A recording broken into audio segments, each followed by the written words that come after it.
Siddhivinayak sporting ক্লাবটাকে খুব ধন্যবাদ করছি। এই যে গণেশ পুজো আরম্ভ করেছে, এটা আগে সবচেয়ে বেশি হতো মহারাষ্ট্রে, এখন পুরো ভারতবর্ষেই হচ্ছে। এটা পুজোর আরম্ভ হয়ে গেল, সবচেয়ে আগে গণেশ পুজো হয়, তারপরে অন্য অন্য পুজো হয়। এটা প্রথম আরম্ভ হয়ে গেল। আর আমি এই গণেশ মাধ্যমে সবার জন্য অনুরোধ করছি এবং সম্ভাবনা জানাচ্ছি যে সবাই আমরা মিলেমিশে থাকি, সব এক সমান ভাবে থাকি, কোনো ছোট বড় না থাকুক, সব মিলেমিশে থাকুক, সবাই সুখী থাকুক, এই আমার আশা। বড় পুজো তো আমাদের মা দুর্গার আছেই, মা দুর্গার পুজোর আগে গণেশের আবাহন হয়।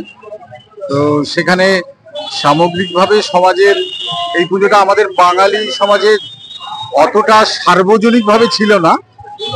এখন আমরা গণেশ ঠাকুরকে সার্বজনিকভাবে সবাই মিলে একসঙ্গে আনন্দ করে তার পুজোটাকে ভালোভাবে আরো সুখ সমৃদ্ধি বুদ্ধি কামনা করে গণেশ ঠাকুরকে আবাহন করার জন্য উদ্যোগী হয়েছে সিদ্ধিবিনায়ক স্পোর্টিং ক্লাব। এবং সমাজের একত্রিত হওয়ার মেলবন্ধনে যে কোনো পুজোই একটা ভালো জায়গা। তো সেখানে সেই পুজোর সঙ্গে এসে যুক্ত হতে পারে, ভালোই লাগছে।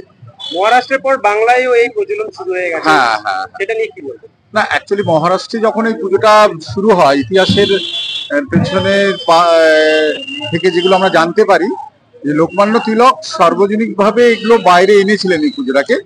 তখন সমাজের যে নেগেটিভ জায়গাগুলো ছিল, মানে বিভিন্ন বিচ্ছিন্নভাবে ভাগ হয়ে যাচ্ছিল জাতিগতভাবে, বিভিন্ন রকমের আন্দোলনের ফলে, সেই জায়গা থেকে উনি এই পুজোটাকে সবার সঙ্গে ছড়িয়ে দিয়ে আমার মনে হয় সামাজিক ঐক্যবোধটাকে এবং ভালোভাবে একসঙ্গে মিশে থেকে সমাজটাকে ধরে রাখার জন্য এই পুজোটা চালু করেছিলেন। পরবর্তীকালে এটা তো একটা বিরাট আকার ধারণ করে এবং সারা উত্তর ভারত তথা ভারতবর্ষই বলা যায়, এবং বাইরেও এখন সিদ্ধিবিনায়কের পুজোর একটা বিরাট ক্রেজ যেটাকে বলা হয়, সেটা তো একদিক থেকে সামাজিক উৎসব, সেটা তো ভালো।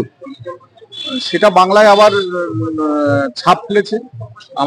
আমরা আরো নতুন একটা পুজোর আগে আর একটা পুজোর সাক্ষা পেলাম। আমরা আগামী পুজো উপলক্ষে একটাই বার্তা দেব,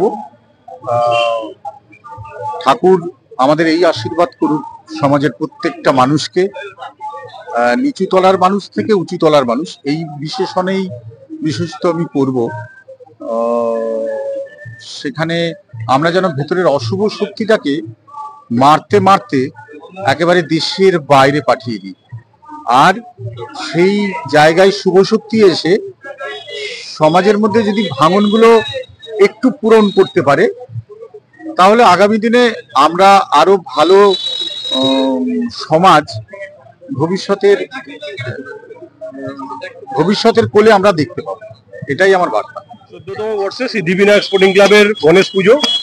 আপনারা জানেন গত 13 বছর ধরে আমরা আমাদের এই অঞ্চলে এই পুজো করে আসছি।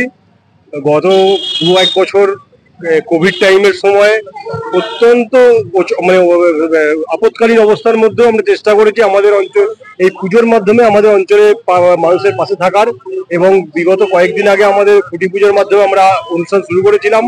এবং আমরা প্রত্যেকে যেটা জানি যে আমাদের যে এই পুজোর উৎসব, বাংলার যে এই পুজোর উৎসব, এই এত খারাপ সময়ের মধ্যে আমরা অত্যন্ত খারাপ সময়ের মধ্যে এটা চলেছি। আমরা প্রত্যেকে জানি এটা যে এটা অত্যন্ত খারাপ সময় চলছে, কিন্তু তার মধ্যেও এই পুজোর ওপর বেশ করে আমার যেটা বক্তব্য, যে এই পুজোর উপর বেশ করে এই পুজোর মাধ্যমে বিভিন্ন আমাদের সমস্ত বাংলা জুড়ে বহু লোকের সংসার চলে, সারা বছর চলে।